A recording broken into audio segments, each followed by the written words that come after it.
Hey folks, Grant over at Local Cooling Farms. I just wanted to video this before we get to it. You can see how thick the trees are in here. I'm gonna pan around.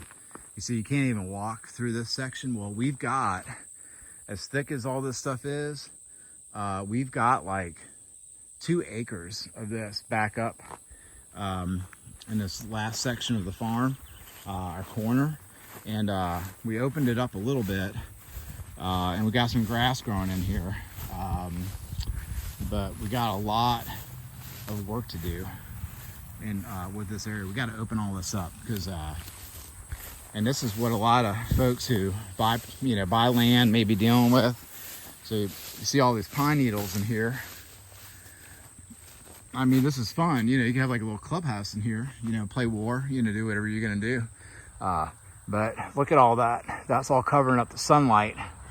And so the only thing that we're growing down here is pine needles on the ground. So what we need to do is come in here and pick the trees that we need to get rid of. So this is, so if I was in here with a chainsaw right now, I would cut that sweet gum down, cut this dead guy down. All that tree would be gone, that tree would be gone.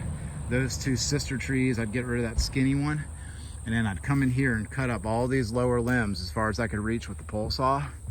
And then I'd move on to the next session and do the same thing.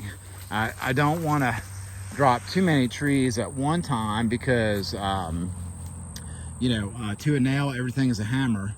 To a chainsaw, everything's a tree. And so you can kind of get out of hand a little bit with the chainsaw. And so you don't want to go too crazy because I can't glue these trees back together, and they're pretty valuable, with the shade. So we're just going to get in here, start at a section, and then just thinning out. So like this group of 3 trees right here, I'd probably drop, I would probably end up taking out one of these, like right here, and dropping that one. And then we're not chipping. We're not doing anything. We're cutting that sucker down and we're just dropping it, and we're letting the livestock trample it and do what it needs to do because, running it through a chipper is super expensive. And we're just gonna let it rot. So we're just chopping and dropping. And we got a bunch of privet in here, a bunch of blackberry, a bunch of this cat claw vine in here.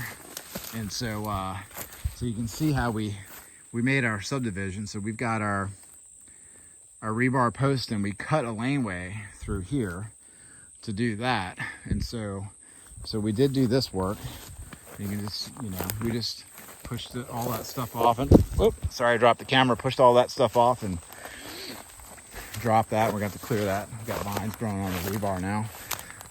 But you can walk over here and you can see this other section, and then you can see the grass growing in. Now some of this is Kogan grass. It's that invasive grass that we want to get rid of, but not all of it is.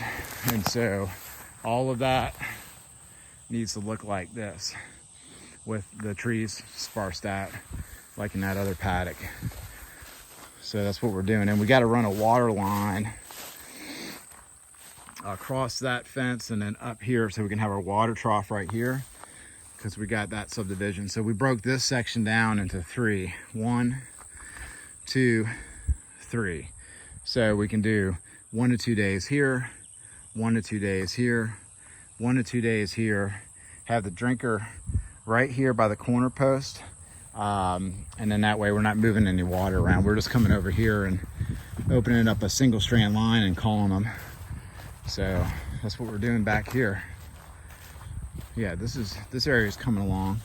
We just need a creep. So we're reversing, plant succession. Natural plant succession wants to go from a pasture meadow to small brushes, small bushes, small trees, bigger trees, and then it turns into woodlands. And then we're taking that back in reverse because we want the grass. Like all this stuff is really good grass growing in here. It's all bahia, and a couple of other things in here. That's what we want.